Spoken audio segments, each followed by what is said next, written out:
Bismillahirrahmanirrahim. Yang saya hormati Ustaz Abdul Khaliq, yang saya hormati Ustaz Zaid, yang saya hormati Mudir Jamil, Ustaz Arifin, dan yang saya hormati semua yang hadir di tempat ini. Alhamdulillah alladzi bi ni'matihi tatimmu shalihat. Segala puji bagi Allah Jalla Jalaluh, yang karena nikmatnya kebaikan-kebaikan menjadi sempurna,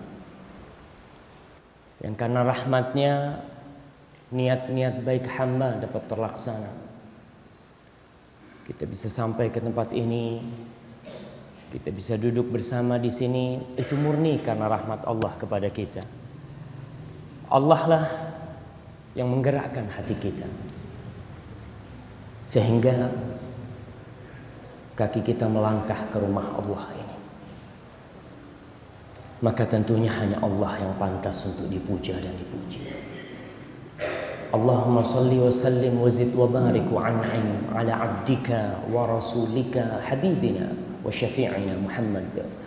Ya Allah, semoga salawatmu, semoga salammu, semoga rahmatmu, semoga berkahmu, semoga segala nikmatmu kau tambahkan untuk hamba kekasihmu Nabi kita Muhammad sallallahu alaihi wasallam, dan untuk keluarga beliau, untuk istri-istri beliau, yang terutama Khadijah, Aisyah, Hafsah, Juwairiyah, Zainab, Ummu Salamah, Ummu Habibah, dan untuk anak cucu beliau, untuk Fatimah dan kakak adiknya, untuk Hasan dan Husain dan keturunannya yang mereka menegakkan sunnah di muka bumi ini, dan untuk para sahabat-sahabat Rasul sallallahu alaihi wasallam, yang terutama Abu Bakar Siddiq, Umar bin Khattab, Uthman bin Affan, Ali bin Abi Talib, dan semua sahabat Rasul SAW yang mereka berjuang, berkorban demi menyampaikan agama Allah ini dan menebarkan bendera la ilaha illallah di muka bumi Allah ini. Amma ba'd. Assalamualaikum warahmatullahi wabarakatuh. Kita mau bicara masalah problematika dakwah salaf. Salah satu problematika kita itu untuk melihat kursi ana. Melihat semua. Kelihatan nggak sama kursi ana? Sama kursi moderator lihat? Kelihatan nggak? Nah ini salah satu problematika dakwah salaf. Nggak sama nih. Apa bedanya Ustadz sama di sini? Seharusnya kursinya paling nggak sama gitu kan. Masa Ustaz Abdul Khaliq di situ, ana di sini. Ana juga kurang enak duduk di sini. Sebentar. Nah, itu yang pertama. Problematika kedua itu datangnya ana ke sini. Itu problem. Padahal ada ustadz-ustadz di Jogja. Jogja ini nggak kekurangan ustadz. Kalau datangkan ustadz dari luar, itu butuh biaya, butuh transportasi. Sangunya ustadz dari luar itu tidak sama dengan sangunya ustadz lokal, gitu kan? Itu sudah ngabisin duit dakwah itu. Ya, banyak problematika kita. Tapi kita akan berbicara pada kesempatan kali ini, dan alhamdulillah saya berbicara ada Ustadz Abdul Khaliq, ada Ustadz Zaid. Kalau salah tinggal dilurusin gitu kan. Baik Ustaz, siap enggak? Kalau nggak siap, anak nggak siap ngomong juga. Soalnya takut salah, nggak ada yang benerin, problem lagi, nambahin masalah umat gitu kan. Tapi insya Allah anak yakin Ustadz-Ustadz yang ada di Jamil ini, selain mereka berdua pun akan meluruskan bila mendapatkan satu hal yang kurang berkenan. Ma'asyiral ikhwah rahimakumullah. Problematika dakwah salaf itu mungkin bila dikelompokkan akan menjadi dua. Yang pertama, problematika yang berasalkan dari luar Islam sendiri, seperti invasi militer ke dalam negeri-negeri Islam, ya. Konspirasi dari Barat, ya, yang mereka berusaha untuk menghancurkan Islam ini. Dan Allah sudah menegaskan akan ada konspirasi dari Barat. Allah mengatakan Jalla Jalaluhu, walan tarda ankal yahud walan nasara hatta tattabi'a millatahum. Nggak bakalan tuh. Tidak bakalan orang-orang Yahudi dan Nasrani ridho, diam, duduk manis, tidur, nyenyak sampai kita ikut mereka. Maka sejak masa Rasul Sallallahu Alaihi Wasallam konspirasi itu terus terjadi dan sampai hari ini. Tapi konspirasi Barat itu sebenarnya bisa sukses dan berhasil dikarenakan kita yang dari dalam memberikan ruang buat mereka. Kita yang dari dalam tubuh Islam ini memberikan ruang untuk orang-orang Barat menghancurkan kita. Katanya, kenapa ada pencopet dan kenapa berhasil mencopet? Karena dia lihat tuh, itu muncul tuh dompet gitu kan. Antum kalau kepingin nggak dicopet, jangan bawa dompet. Insya Allah saya yakin nggak bakal nyopet. Nyopetnya bingung gitu. Ini mau diambil yang mana? Gitu kan. Nggak bawa apa-apa. Tatkala kita memberikan ruang kepada pencopet, ditunjukin dompetnya yang gede-gede gitu kan. Taruh di. Sekarang mah pakai thawb Ustaz. Yang pakai thawb juga dicopet. Makanya sekarang thawb sudah pakai seleretan. Pakai seleretan. Itu supaya kita tidak memberikan ruang kepada mereka untuk mengambil. Sedangkan umat Islam, orang Barat ini, saya tidak mungkin salah ketika saya mengatakan orang Barat. Mungkin orang di luar Islam. Karena saya sempat ditegur sama seorang syekh. Orang Barat itu sekarang banyak yang Islam. Kalau ente mengatakan orang Barat, Barat mana? Anda mau tanya, Barat mana sekarang? Barat Amerika. Baratnya Amerika mana? Kan ada orang timur, orang barat. Baratnya mana gitu? Kalau sekarang baratnya Masjid Jamil ini, mana baratnya? Apalah gitu kan. Yang disebut barat, istilah barat itu baratnya mana?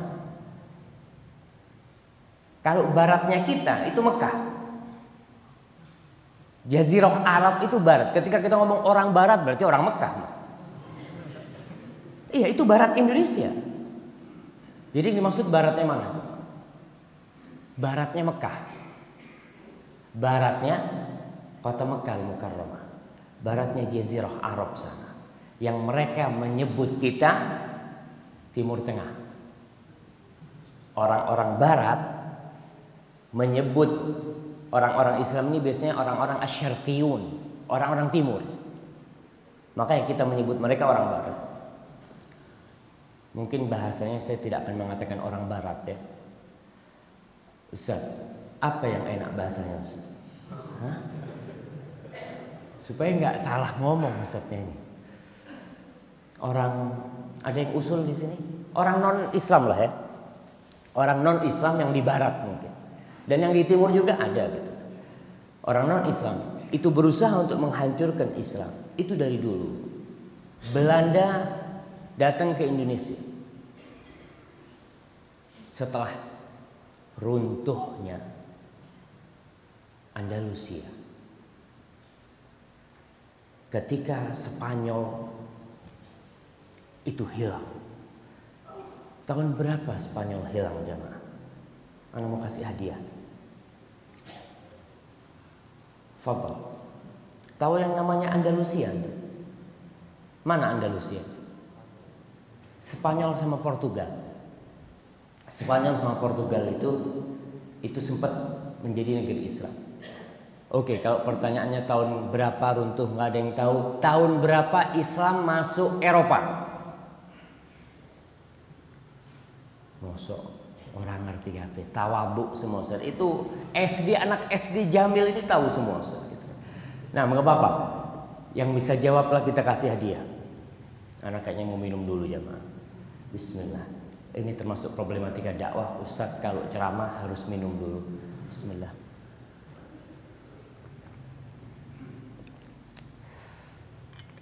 Alhamdulillah.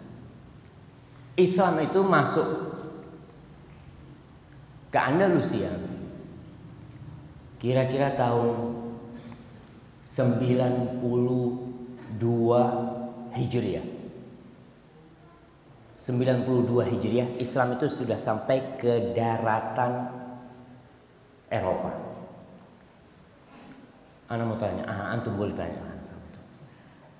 Setelah berapa tahun dari meninggalnya Rasul sallallahu alaihi wasallam? Islam sudah sampai ke Eropa. Setelah berapa tahun? Atau lebih gampang pertanyaannya, kapan Rasulullah SAW meninggal? Gitu aja. Ya kan, tinggal ini mainannya kan kurang-kurangan gitu kan. Mungkin ada yang kurang-kurangan, kurang ngerti, ya nggak usah kurang-kurangan. Tahun berapa Rasulullah SAW meninggal? Yang jawab Fadhal jamaah, Anda kasih hadiah, masa nggak ada yang jawab lah? Angkat tangan yang jawab. Naam, Fadhal. Tahun 11 Hijriah. Betul. Waktu itu umur berapa Rasulullah SAW? Anda kasih hadiah, nggak apa-apa. Anda kasih hadiah udah. Waktu itu umur berapa meninggal beliau? 63. Betul. Umur antum sekarang berapa? Berapa? 34. Berarti 29 tahun lagi sama Rasulullah SAW. Gitu kan? Iya, nggak sama. Fadhal. Antum ambil hadiah. Fadhal ke sini, jangan lupa maju aja antum, jangan malu-malu. Jemaah ingat, Rasulullah SAW umurnya 63 itu komariah ya. Ana ingin tegaskan. Tidak sama dengan orang sekarang ngomong umurku 63 tahun. Fadhal. Barakallahu fikum. Hayakumullah. Tidak sama. Kalau ada di antara kita yang umurnya 63 tahun ngomong, alhamdulillah Ustaz, umur saya sudah seperti Nabi 63. Nggak sama. Karena hitungan kita itu Masehi. Ini juga problematika umat. Problematika dakwah itu kita semua kegiatan kita pakai Masehi. Umur kita pun siapa yang tahu hari kelahirannya pakai Hijriah? Coba. Masya Allah, banyak yang tahu. Tahun berapa antum lahir?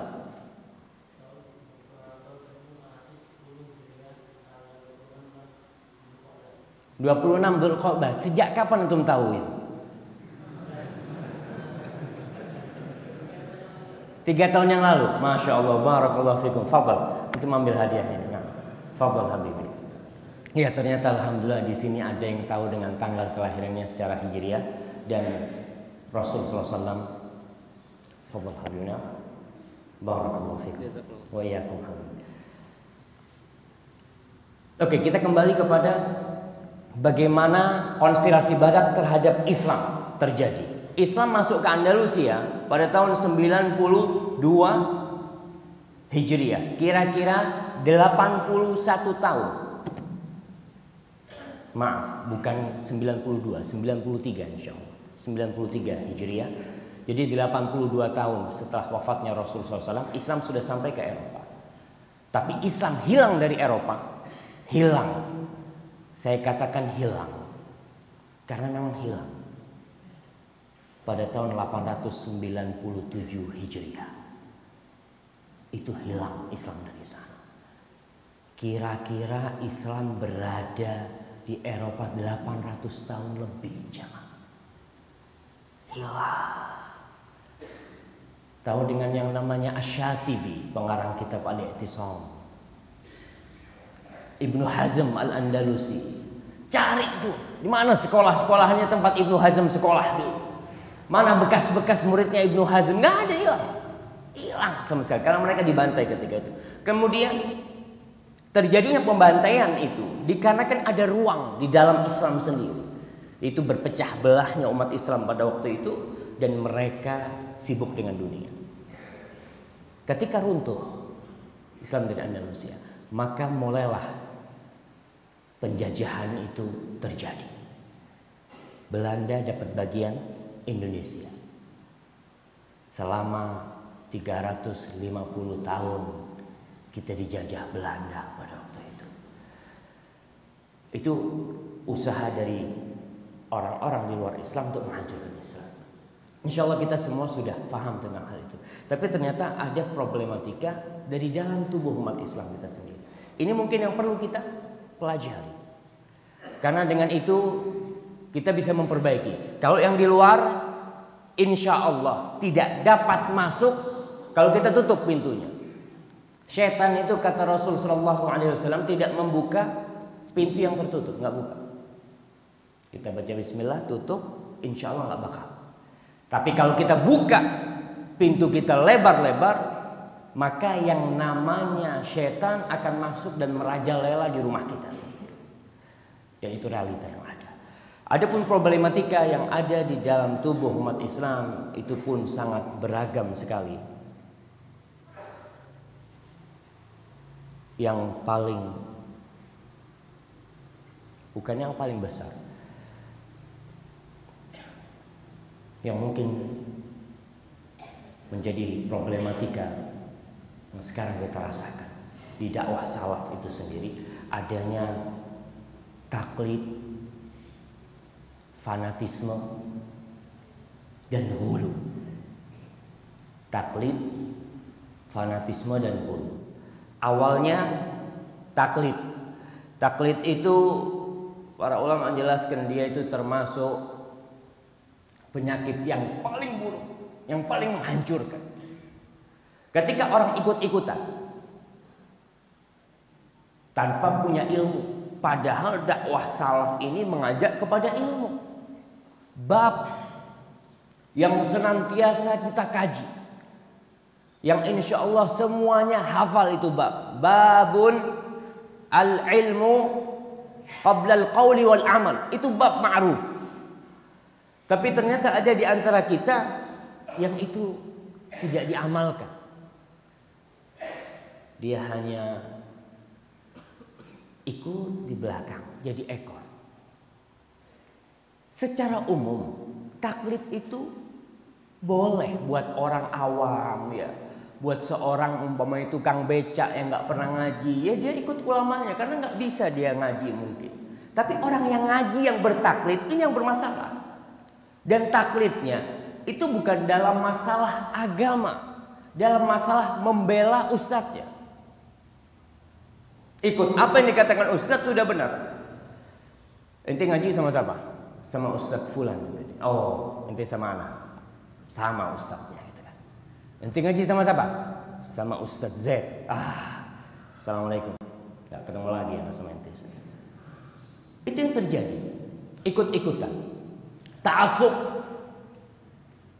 Ta'assub ini fanatik terhadap suatu pendapat. Yang bisa jadi pendapat itu salah.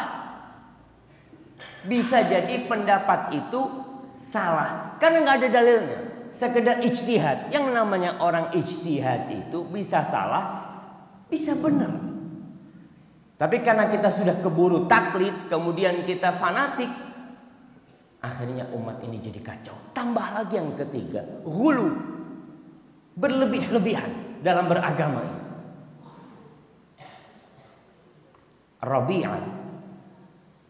Rabi'atul Ra'i, gurunya Imam Malik,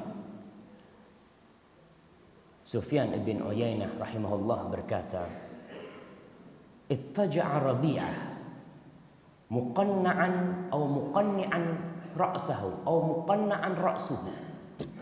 Rabi'ah ketika itu lagi rebahan, kepalanya dia tutupin. Wabaka, dan dia menangis. Faqila ma yubkika, maka dikatakan kepada Rabi'ah, apa yang membuatmu menangis? Faqala riya'un zahir wa syahwatun khafiyah.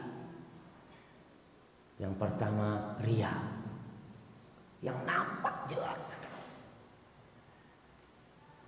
keinginan dipuji.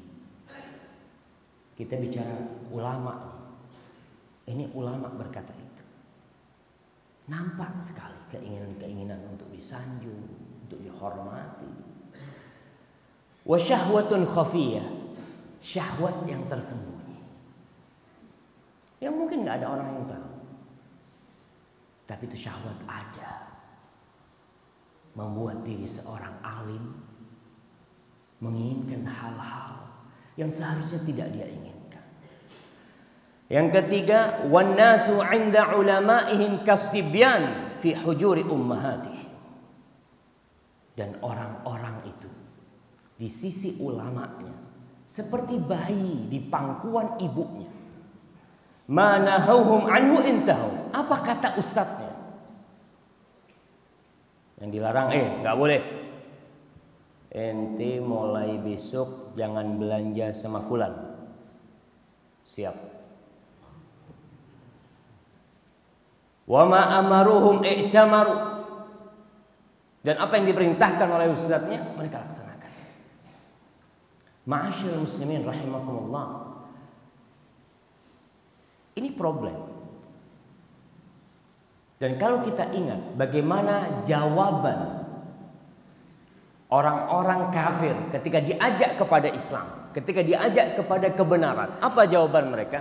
Inna wajadna aba'ana ala ummatin wa inna ala atharihim muqtadun. Tuh. Sudahlah, dari dulu nenek moyang kita seperti ini.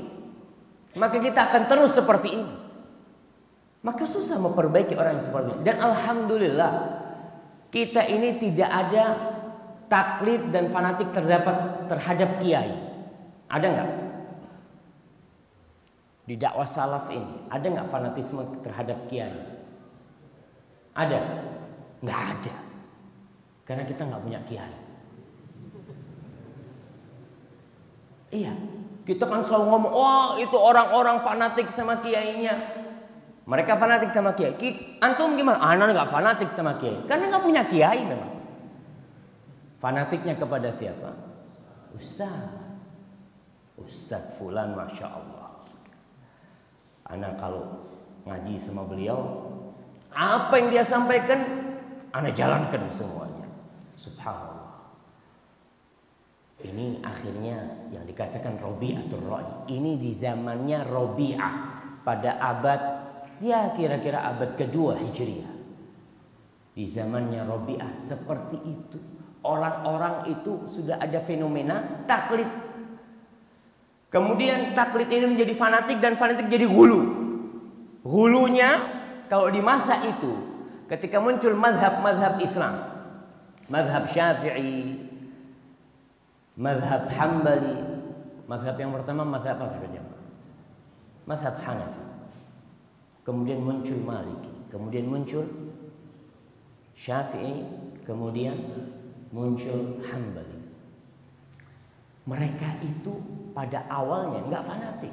Pada awalnya, awal-awal ngaji biasa, sampai muncul fanatisme dan hulu di antara mereka. Yang Syafi'i nggak mau sholat di belakangnya Hanafi, nggak mau sholat. Ini kita bicara tentang ahlus sunnah mereka ya. Ini yang madhabnya Hanafi enggak, kita enggak sholat.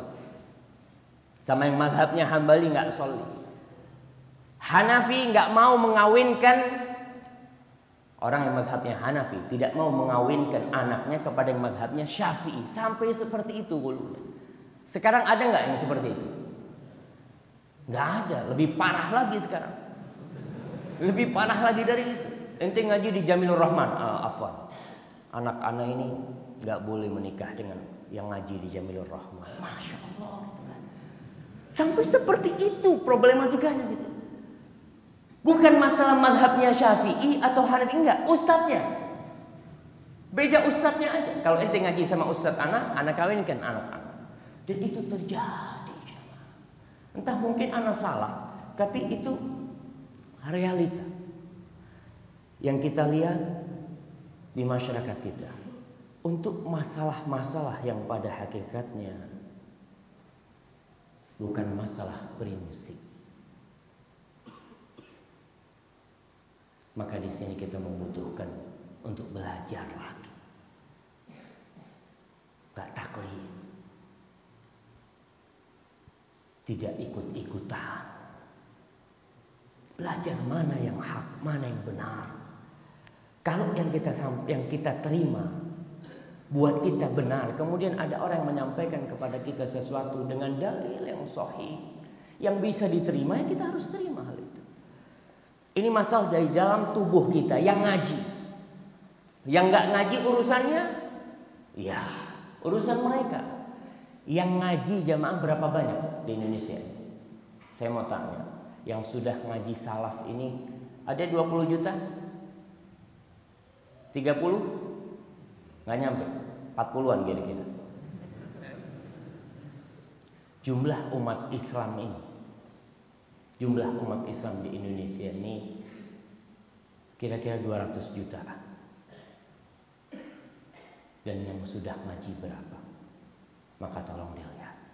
Kemudian masalah yang dari dalam juga adalah tidak adanya planning di dakwah salaf ini. Nggak punya planning. Bahasa Arabnya planning itu apa? Takhtid. Dakwah kita itu bil barokah. Ustaz, ente ada apa ngomong-ngomong planning? Rasul Sallallahu Alaihi Wasallam itu nggak usah planning, masya Allah, Islam sampai kemana-mana.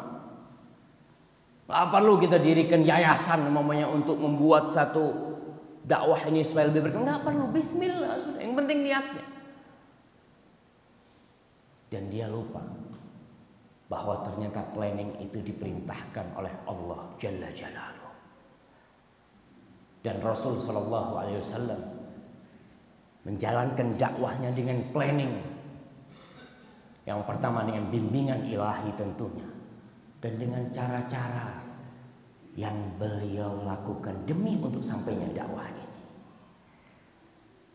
Sebagian di antara kita berkata, yang penting ana sudah sampaikan hujahnya, yang penting iqamatul hujjah. Subhanallah. Buat Rasul sallallahu alaihi wasallam yang lebih penting dari itu, bagaimana orang itu dapat hidayah. Maka Rasul selalu ditegur sama Allah Subhanahu wa taala, "Wa ma 'alaika illal balagh." Tapi Rasul ingin orang ini dapat hidayah. Bukan sekedar menyampaikan hukum nih halal nih haram. Siapa yang nggak bisa? Siapa yang tidak bisa ceramah ini hukumnya bid'ah, ini hukumnya sunnah, ini halal, ini haram? Itu gampang. Tapi yang lebih penting dari itu, bagaimana orang yang melakukan yang haram ini berhenti meninggalkan yang haram itu. Antum semua ingat ketika datang seorang pemuda kepada Rasul sallallahu alaihi wasallam mengatakan kepada beliau, "Ya Rasulullah, idzan li bizina." Ya Rasulullah, izinkan aku berzina. Subhanallah. Seorang pemuda datang kepada Nabi, muslim, sahabat. Dia tahu tuh dengan ayat-ayat wala taqrabuz zina. Dia datang kepada Rasulullah mengatakan, "Idzan li bizina." Izinkan aku untuk berzina. Para sahabat ribut, mau dipukulin nih anak muda. Apa kata Rasulullah SAW? Udnu, sini kau, dekat. Setelah dekat, Rasulullah SAW tidak membacakan ayat-ayat. Ustaz, dakwah itu kan yang penting Al-Quran dengan Sunnah. Sudah, mau terima nggak terima sudah selesai. Rasulullah SAW mengobatin penyakit itu sesuai. Ini pemuda minta izin berzina karena dia tahu zina itu haram hukumnya. Maka Rasul tidak membacakan ayat az-zaniyatu waz-zani fajlidu kulla wahidin minhuma mi'ata jaldah, atau ayat wala taqrabuz zina innahu kana fahishatan. Tidak menyebut satu ayat. Rasul hanya bertanya, atardahu li ummi, apa kau mau ibumu dizinain? Ya nggak mau lah Rasul. Atardahu li ukhtik, mau kau saudarimu dizinain? Nggak mau. Bubimu dizinain? Nggak mau ya Rasul, nggak mau tentunya. Setelah itu Rasul sallallahu alaihi wasallam memukul dada pemuda ini, berdoa buat dia. Apa kata Rasulullah SAW? Allahumma tahhir qalbahu wa hassin farjah. Ya Allah, sucikan hati pemuda ini dan jagalah kemaluannya. Allahu Akbar. Nggak marah-marah. Karena tujuannya itu bukan sekedar iqamatul hujjah, tapi tujuannya bagaimana orang ini tidak berzina. Bagaimana dia itu meninggalkan yang haram. Itu tujuannya. Dan antum ingat dengan kisah Umar bin Khattab radhiyallahu taala anhu, bahwa dakwah ini butuh planning. Yang planningnya itu nanti berurusan dengan metode dakwahnya. Umar bin Khattab mau mati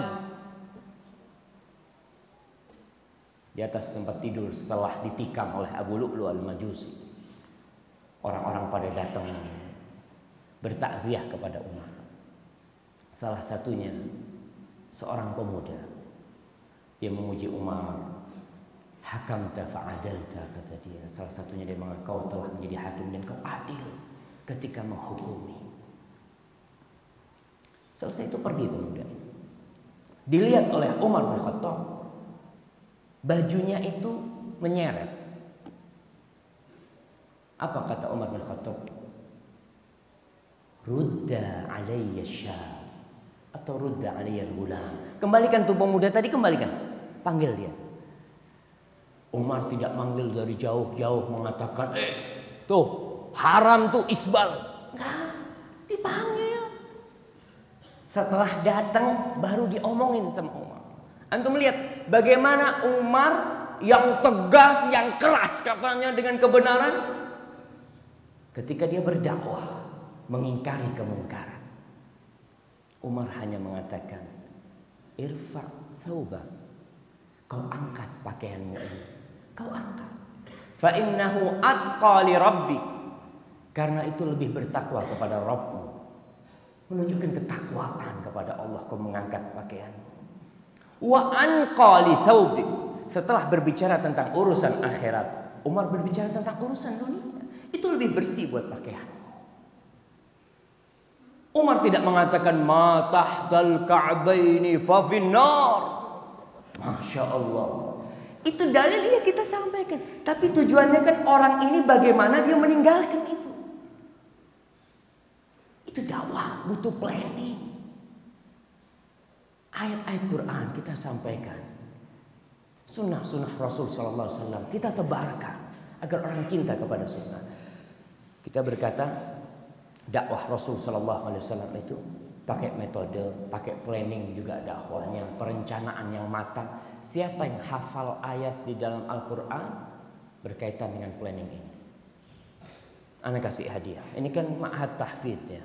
Fadhal jamaah. Ada enggak planning di Al-Qur'anul Karim? Perintah dari Allah supaya umat Islam itu membuat perencanaan.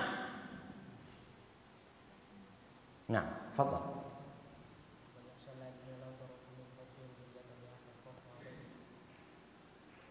Nah, ya bisa, itu bisa.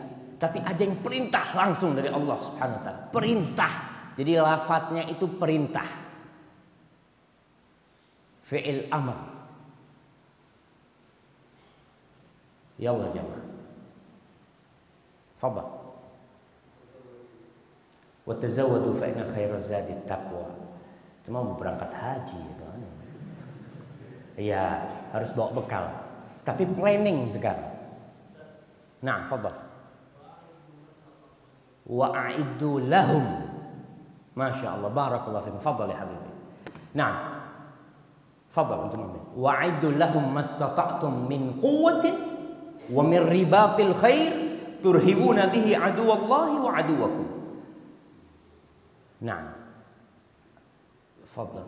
Masya Allah, antum dapat 2 hadiah. Wah, anak nggak tahu mah. Allahu Akbar.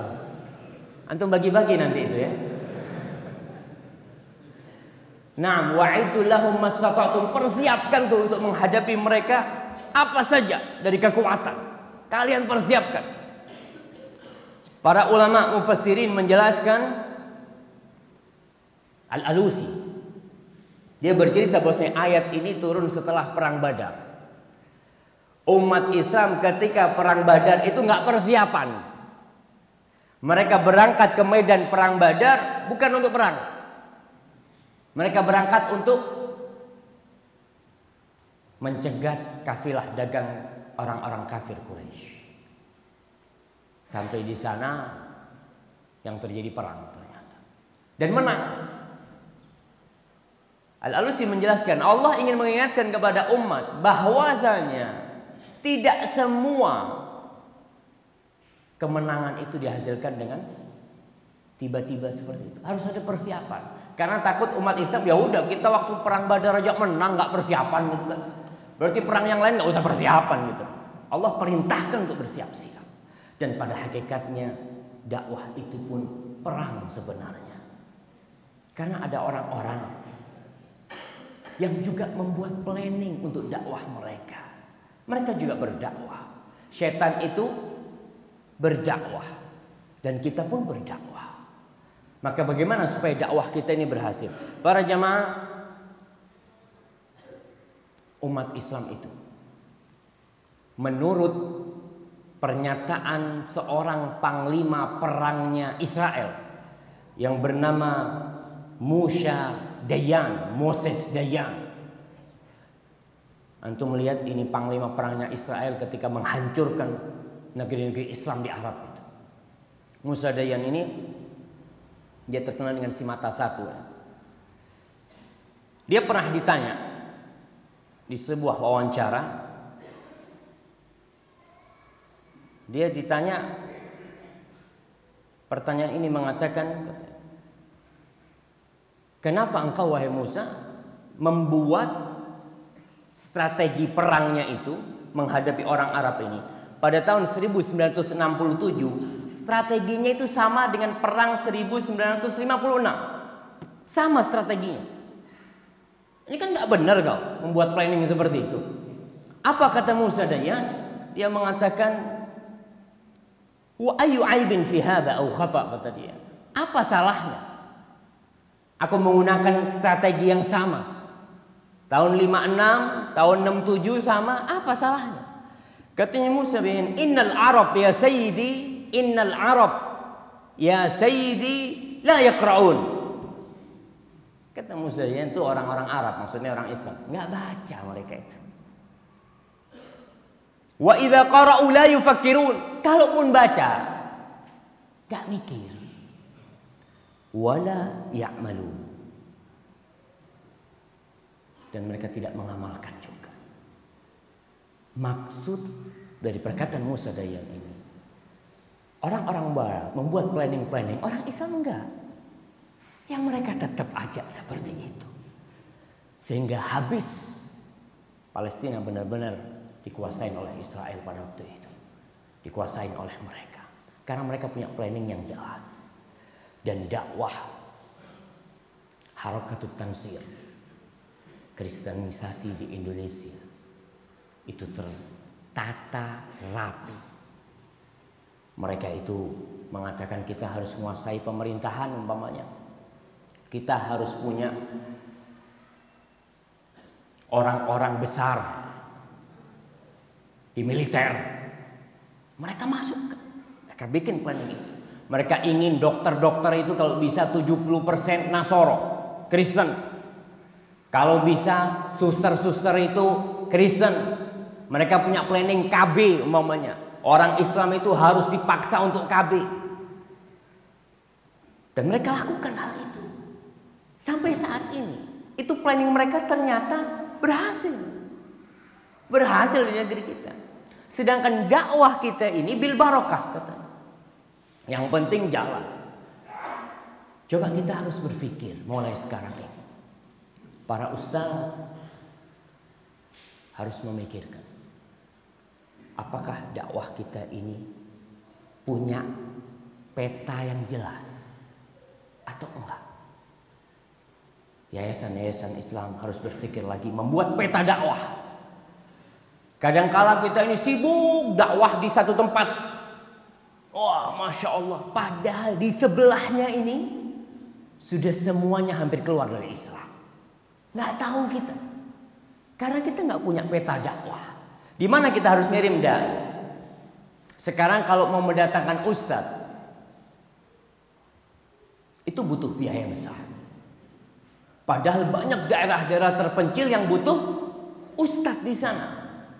Dan subhanallah, ketika saya ke Jakarta, di Jakarta kita jangan bicara di sinilah, di Jogja atau di Papua atau di Kalimantan atau di Gunung Kidul, di mana? Kita bicara di Jakarta. Ada seorang ngomong, Ustaz, saya tinggal di Jakarta, Ustaz. Daerah mana? Cuma agak masuk, Ustaz. Daerah situ, Ustaz. Subhanallah, saya panggil Ustaz, dari mana-mana, nggak ada yang datang, Ustaz. Entah kenapa, kata dia. Padahal di situ orangnya sudah mulai kenal sama sunnah. Maka di sini kita membutuhkan peta dakwah. Jamilur Rahman punya banyak santri. Dan kita harus tahu mana yang butuh dan mana yang lebih butuh. Semuanya butuh sama ustaz. Tapi kita harus berpikir mana yang butuh dan mana yang lebih butuh. Kemudian planning kita juga yang harus jelas. Mau dibawa kemana umat kita? Ini Jamil umpamanya 20 tahun ke depan mau dijadikan apa? Apa tetap akan seperti ini? Ya jalan Ustaz, muridnya tambah, alhamdulillah. Nggak tambah ya nggak apa-apa, dari dulu juga seperti ini gitu. Kita nggak punya plan yang jelas. Itu realita yang ada, yang seharusnya menjadi pelajaran buat kita. Wa'iddu lahum mastata'tum min quwwah. Harus dipersiapkan dakwah itu. Kita lihat Rasul sallallahu alaihi wasallam ketika hijrah dari kota Mekah ke kota Madinah. Ada planningnya enggak? Ada planning. Jam berapa beliau keluar? Bertemu dengan Abu Bakar jam berapa? Dari sana terus mau kemana? Oh, dari sana terus menuju ke Jabal Thur. Jabal Thur berapa hari? 3 hari Jabal Thur. Itu direncanakan. Disediakan siapa sih orang-orang yang akan kita pakai nih untuk menemani perjalanan hijrah beliau. Dipilih. Kemudian datang di sore hari budaknya Abu Bakar ke atas bukit ya. Dia menghapuskan jejak-jejak Rasul sallallahu alaihi wasallam dengan kambing itu ketika lewat. Jejaknya akan hilang seperti itu. Subhanallah, tertata rapi sehingga sampai beliau ke Madinah. Padahal Allah Jalla Jalaluhu bisa memindah Rasul sallallahu alaihi wasallam dari kota Mekah ke kota Madinah dalam sekejap mata. Bisa. Seperti ketika Isra Mi'raj. Bisa. Tapi ingin memberikan pelajaran kepada umat bahwa dakwah ini harus berjuang dan harus direncanakan. Gimana rencana Rasul SAW sampai ke kota Madinah An-Nabawiyah dengan selamat. Kemudian kita lihat lagi permasalahan di planning ini. Kadangkala yayasan-yayasan Islam alhamdulillah sudah banyak. Tapi ternyata yayasan ini sama-sama kerja tapi tidak kerja sama. Sama-sama kerja tapi nggak ada kerja sama. Bahkan terjadi saingan yang nggak sehat. Subhanallah. Seakan-akan yang mau didakwain ini cuma 1000 orang. Yang mau didakwain 1000 orang gitu kan. Yayasan ini ya sudahlah, inti kerja anak kerjalah. Orang cuma 1000 orang. Padahal yang akan didakwain ini adalah 230 juta. 230 juta. Maka kita harus ada kerjasama. Dan Allah mengatakan wa ta'awanu 'alal birri wat taqwa wa la ta'awanu 'alal itsmi wal 'udwan. Itu perintah dari Allah Subhanahu wa taala agar kita bekerja sama dalam hal ini. Kemudian yayasan-yayasan Islam yang saya katakan tidak ada kerjasama, tidak ada sistem, tidak ada jaringan yang kuat. Ustaz, kalau ada jaringan yang kuat nanti tahazub, Ustaz. Bukan. Kita ini ingin membangun dakwah di negeri Indonesia yang memiliki 17.000 pulau ini. Harus dibangun sistemnya yang kuat. Yang banyak terjadi yayasan-yayasan ini rebutan donatur. Iya, saya sering dengar Ustaz, kita ini bingung Ustaz. Ada donatur mau nyumbang ke yayasan kita. Yang yayasan sana nggak terima karena dia sudah nyumbang ke yayasannya dia gitu kan.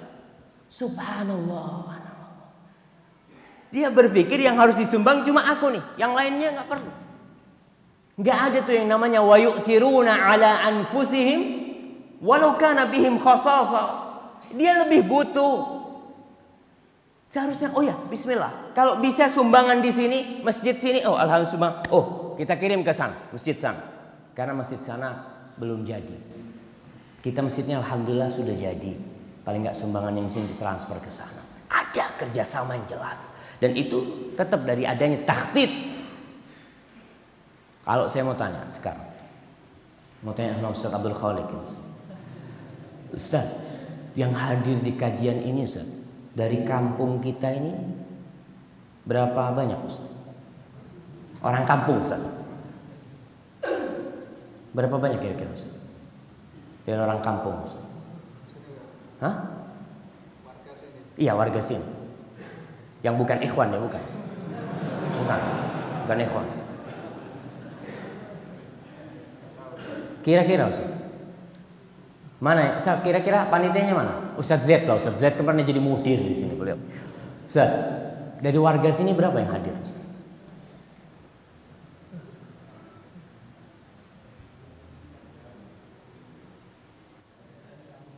Enggak, warga yang bukan ikhwan yang ngaji sini, yang mereka kan pada pindahan semua gitu kan. Warga yang warga asli gitu ya.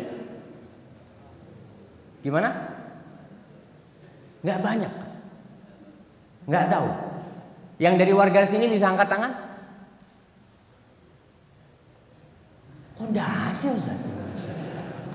Masya Allah satu di sini. Udah lama ngaji ini kan, Masya Allah. Kalau lihat jenggotnya kan udah lama ngaji. Nah, iya mungkin saya lihat ada 10, anggap 20 orang lah. Berapa tahun Jamil itu ada di sini, berapa tahun gitu. Ada di sini. Ternyata dakwahnya kok nggak sampai di yang masyarakat sekitar gitu ya. Kok belum bisa membuat mereka hadir ke sini. Mungkin, wallahu a'lam bishawab, itu membuat kita harus berpikir lagi, apa sebabnya? Kok masyarakat belum nyampe ke Masjid Jamil? Yang datang malah dari yang jauh-jauh. Di Jakarta anak ceramah, Masya Allah. Bukan anaknya, semua yang ceramah. Ternyata yang pindah itu pindah ustadz sama pindah jamaah. Ceramah di masjid ini, ya jamaahnya tetap itu. Ustadznya pindah ke masjid sono, loh, anaknya jamaahnya tetap aja gini kan? Kenapa kita harus pindah-pindah gitu? Ini karena kita nggak pernah mengevaluasi dakwah kita. Kita nggak ada evaluasi. Perlu Ustadz ngumpulkan. Kenapa sih? Kok sudah 10 tahun, 20 tahun masyarakat kita ini kok belum? Rasul Shallallahu Alaihi Wasallam 10 tahun di kota Madinah itu selesai urusan. Padahal yang dihadapin Rasul SAW jauh lebih berat daripada yang kita hadapi. Jauh lebih berat. Yang dihadapi itu orang-orang musyrik, yang jelas-jelas musyrik. Sendirian di kota Mekah, pelan-pelan, nggak mampu ke sana, ke Madinah, hijrah. Ya udah, kampungnya nggak mau nerima, hijrah ke Madinah. Terus, maka kita perlu mengevaluasi diri kita. Kenapa dakwah kita ini kok nggak jalan? Umpamanya SMP dan SMA. Sudahkah dakwah salaf ini masuk ke sana? Insya Allah mungkin di Jogja sudah mulai masuk, tapi di tempat-tempat lain. Di planning, lihat di Jogja ini ada berapa SMP. Di sana itu ada rohis, ada SMA, ada rohis, kampus, ada banyak kampus. Coba bagaimana kita menawarkan ke sana. Contohnya mungkin karena mereka orang awam, ustadznya nggak boleh yang jenggotan ke sana. Itu termasuk planning dakwah. Dicari ikhwan-ikhwan yang memang nggak berjenggot gitu kan. Iya, ini modal. Antum dakwah ke sana. Soalnya kalau yang berdakwah itu Ustadz Abdul Khalik, wah ini kelihatan, Insya Allah ini kayaknya aliran mana ini gitu kan. Udah dilihat dari awalnya oleh mereka. Maka perlu di planning nih, siapa yang harus dikirim ke sana.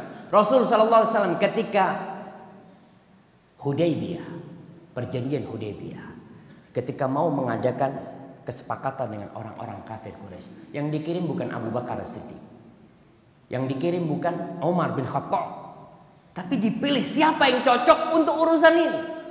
Utsman bin Affan yang dikirim. Dan kita berdakwah harus mikir siapa yang layak dikirim ke sana. Dan ini planning lah, atau ya ustadz-ustadz lah yang mengatur hal itu. Siapa yang ini ikhwan-ikhwan ini nggak jenggotan, ini pantas, bismillah inti berangkat ke sana. Ketika di tempat itu umpamanya orang-orangnya nggak biasa pakai celana, jangan pakai celana. Pakai celana. Ini maksudnya bukan di mana? Di Irian Jaya sana pakai koteka gitu ustadznya, bukan. Jadi maksudnya ada tempat-tempat jamaah yang di sana pakai sarung biasanya gitu kan. Anak ingat ketika kita dakwah di kampung di Jember itu, ada teman yang undang kita, Ustaz ke gunung Ustaz. Sampai sana ada beberapa mahasiswa ikut. Pakai celana. Wallah Ustaz, bahaya pakai celana nih. Orang-orang langsung ngomong nih orang Muhammadiyah nih Ustaz, kata dia. Pakai sarung, kasih sarung. Kasih sarung.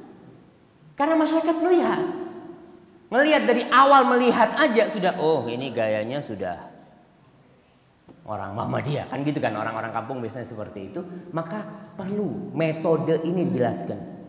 Imamnya sholat pakai celana umpamanya nggak pas, karena masyarakat kampung sana nggak nerima. Antum di kampung yang berbeda mungkin pakai itu nggak ada masalah. Pakai topi hitam sekarang, masya Allah sudah banyak kan pakai kopiah apa? Kopiah hitam itu. Anak pernah sekali pakai kopiah hitam ke Jogja, ngisi pakai kopiah hitam. Ustaz, antum kayak dukun pakai itu Ustaz, kata dia. Akhirnya anak buka tuh. Ya, ada yang nggak pas gitu loh, nggak pas pakai itu. Akhirnya anak buka, digantiin sama dikasih Ustaz pakai topi ini Ustaz. Aduh, kata dia. Karena memang masyarakatnya beda-beda. Di sini yang namanya planning untuk dakwah itu, sistem dakwah kita, jaringan dakwah kita itu harus tertata rapi. Kalau tidak, maka kadang-kala hasilnya sedikit. Seperti ini. Di masjid kita berapa banyak? Nanti umpamanya anak kajian di masjid mana? Masjid mana nanti? Mana lah, seperti besok di mana? Jamaahnya kan tetap itu kan. Ini yang kemarin di sini datang itu kan. Yang kita inginkan bagaimana masyarakat itu sampai dakwah kita kepada mereka. Karena ingat, Allah memerintahkan kepada kita untuk menyampaikan agama. Ud'u ila sabili rabbik. Disuruh kita berdakwah kepada semuanya. Dan Rasul diutus rahmatan lil alamin, untuk alam semesta ini. Orang-orang itu kenapa menolak dakwah salaf kadangkala? Karena nggak tahu. Tak kenal maka tak sayang, itu wajar. Kemudian salah satu masalah berkaitan dengan dakwah ini munculnya dai-dai, bukan dai sih. Mungkin kita sebut dai istilahnya Ustadz Yazid mungkin. Beliau mengatakan dai karbitan. Dai karbitan. Ngerti maksudnya karbitan? Tahulah, pisang belum matang gitu ya. Belum matang, masih muda, dibungkus, bismillah. Yo. Pada hakikatnya umat ini butuh sama duat, butuh sama dai yang banyak sekali kebutuhan dia. Dai-dai yang baru kita manfaatkan untuk berdakwah kepada tauhid, untuk berdakwah kepada sunnah sesuai dengan kapasitas dia, nggak ada masalah. Ketika berbicara masalah yang besar, maka seorang dai harus mengatakan, urusan ini kepada ulama. Anak kayaknya nggak bisa jawab. Karena ada urusan-urusan yang memang urusannya ulama aja. Kapasitasnya saya, Ustadz Z, kadang-kadang nggak bisa jawab masalah itu. Harus diangkat ke ulama nih. Karena kalau tidak, ruwet urusannya nanti. Akan membuat masalah buat umat. Muncullah dai-dai yang karbitan ini berbicara di masalah-masalah yang besar, yang akhirnya kadangkala dia tidak melihat akibat-akibatnya ke belakang nanti. Apa yang bakal terjadi dengan statement-statement, pernyataan-pernyataan dia. Makanya kadangkala anak mau mengeluarkan pernyataan-pernyataan takut jadi masalah nanti. Tapi kita mengatakan tentang problematika yang ada di umat kita. Munculnya dai-dai yang kurang mumpuni. Kurang mumpuni dari sisi apa? Ilmu alhamdulillah, insya Allah ilmunya cukup. Tapi kadangkala tadi metode dakwahnya kurang pas. Rasul SAW tidak mengutus semua sahabatnya ke negeri-negeri Islam. Dipilih sama Rasul SAW. Mengutus Mu'ad bin Jabal. Ketika diutus nggak langsung dikirim. Dikasih tahu sama Rasul SAW, innaka ta'ti qauman ahla kitab. Nih yang kau datang ini ahlu kitab. Maka metode dakwahnya seperti ini nih. Caranya itu dikasih tahu sama Rasul SAW. Dai pun seperti itu. Dai-dai kita alhamdulillah Jamilur Rahman saya dengar mengirim ke Merapi, kemana? Ya Ustaz. Ke Gunung Kidul, kemana-mana. Itu alhamdulillah. Kita sudah punya planning untuk mengirim. Tinggal kita persiapkan yang kau hadapin ini seperti ini. Bagaimana cara menghadapinya? Ya kadangkala berbeda dengan menghadapi orang-orang yang sudah ngaji. Beda caranya. Cara ngomongnya beda. Orang yang sudah ngaji ente katakan, itu haram. Insya Allah ditinggalkan. Tapi orang yang belum ngaji, maka gimana caranya menyampaikan agama Allah ini? Kemudian jamaah, akhlak. Kita punya masalah di akhlak para dai. Sehingga sebagian orang itu menolak dakwah ini bukan karena dia tidak suka dengan kebenaran itu, karena tidak suka dengan yang menyampaikan kebenaran itu. Akhlaknya nggak benar. Dia punya utang sama anak 2 tahun nggak bayar-bayar. Itu kan. Iya. Insya Allah kalau Ustadz nggak ada lah. Kadang-kala ikhwan-ikhwan udah baru ngaji gitu kan, mulai dakwah dia dengan begitu getolnya. Fulan ngomong, itu jangan dengerin Fulan lah. Dia punya urusan sama anak belum selesai sampai sekarang. Itu masalah. Rasul SAW tidak berdakwah di kota Mekah sampai umur berapa? 40 apa 39? 40 Hijriah, ingat. Bukan 40 umur antum. Kita kalau ngomong anak 40 saat umurnya 40 apa? Masehi. Rasul SAW 40 Hijriah yang kira-kira 39. Dan antum perlu ketahui semua bilangan tahun di Al-Quranul Karim itu adalah pakai Syamsiyah, pakai Qamariyah. Menyusui haulaini kamilan 2 tahun. 2 tahun apa? Hijriyah. Arba'ina sanah Hijriyah. Qamariyah maksudnya seperti itu. Kok sampai ke sana? Rasul SAW berdakwah di kota Mekah itu setelah dikenal oleh kaumnya sebagai Al-Amin. Nabi-nabi sebelumnya, laqad kunta fina marjuwan qabla hadza, kepada Nabi Saleh. Dia itu orang baik, menampakkan akhlaknya sebelum ngomong, sebelum menyampaikan dakwah ini. Tunjukkan antum jadi orang baik. Ketika masyarakat tahu fulan, masya Allah jangan ditanya. Masya Allah, kalau ketemu orang salah, ada orang susah dia bantuin gitu kan. Ada orang nggak mampu dia tolong, masya Allah akhlak. Ketika dia menyampaikan kebenaran, insya Allah akan lebih mudah. Yang sudah baik, Rasul SAW masih ditolak sama kaumnya, apalagi seorang dai yang belum baik di dirinya. Maka ini problematika. Seorang dai, seorang yang sudah ngaji, pulang dari sini harus lebih baik. Tunjukkan kepada mereka bahwasanya antum lebih baik. Seorang suami Kadang-kala bermasalah dengan mertuanya. Dia lihat, ini sudah ngaji, suamimu kok tambah tidak benar sama mertua, gitu kan? Ada. Itu problem yang merusak dakwah salaf ini. Sehingga dia melihat, oh kayaknya nggak benar. Dia ngaji ini nggak benar. Kenapa? Soalnya dia tidak berbakti sekarang. Sama orang tuanya juga seperti itu. Antum habis ngaji, babat sana, babat sini, antem sana, antem sini. Akhirnya orang tua mengatakan, nggak benar kau anak, dakwahmu nggak benar. Kalau gitu kau keluar, jangan kumpul tuh sama yang jenggot-jenggotan tuh lagi. Ya, itu realita yang ada.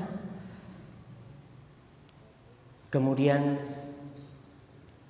adanya kelompok-kelompok atau di dalam tubuh dakwah salaf ini adanya, saya tidak katakan ustadz, mungkin ada sebagian ustadz yang dakwahnya itu sudah tahazzum, sudah mengajak kepada diri.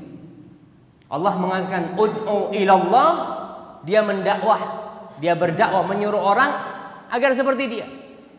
Ente ikut anak, bukan kepada Allah Subhanahu wa taala. Ketika tujuannya itu dakwah lillahi taala, fadl. Ente mau ngaji sama ustaz fulan, selama yang dia sampaikan itu sunnah dan ustaznya juga fadl, enggak ada urusan. Tapi adanya yang seperti itu merusak dakwah ini. Kemudian masalah yang berat juga, salah menerapkan kaidah-kaidah agama.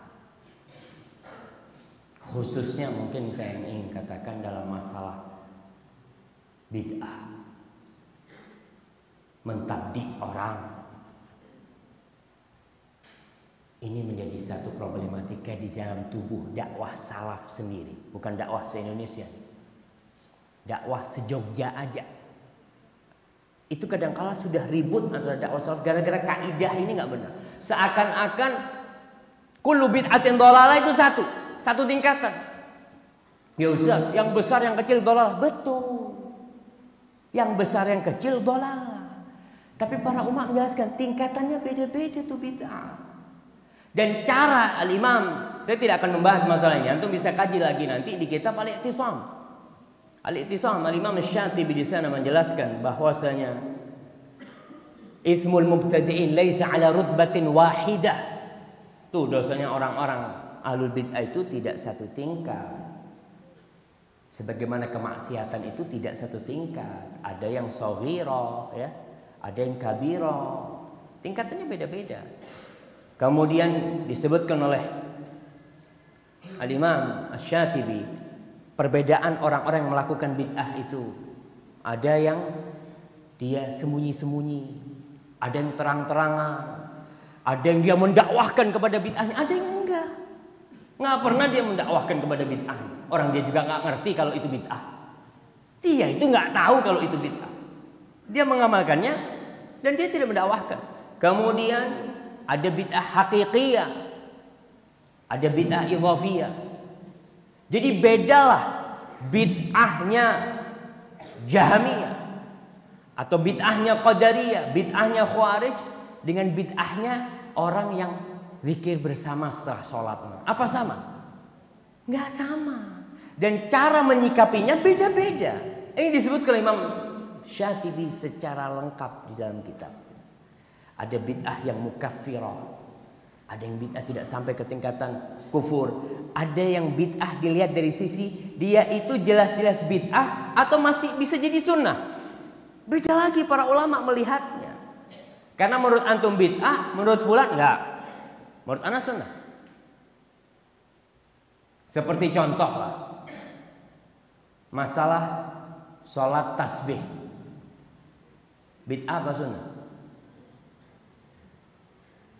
Ada yang mengatakan, itu bid'ah, hadisnya dhaif tuh.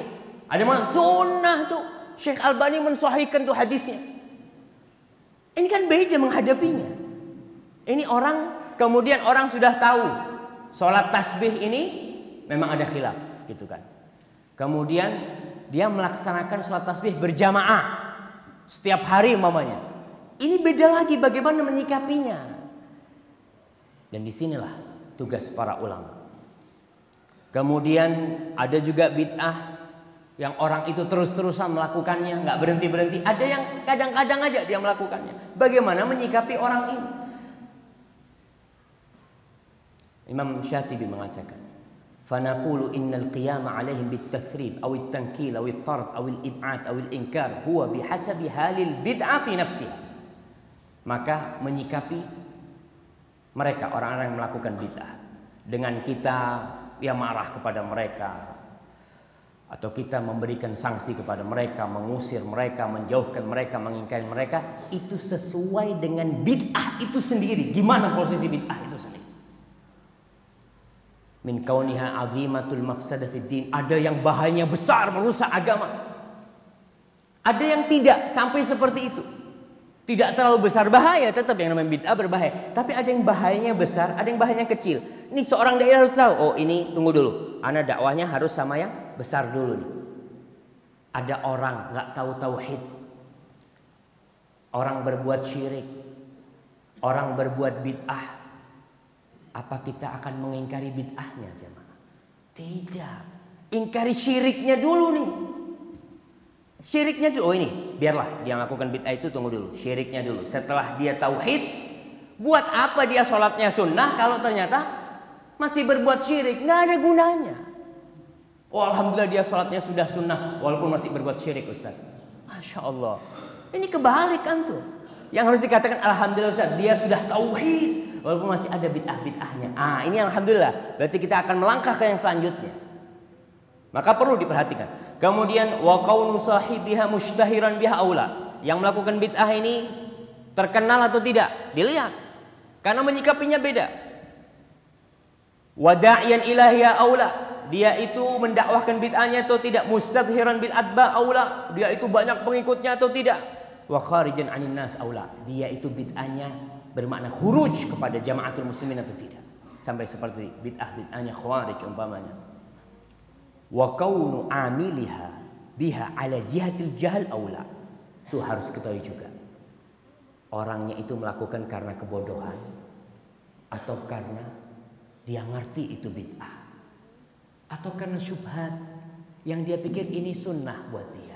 Maka di dalam kitab Al-I'tisam ini beliau menjelaskan semuanya. Kemudian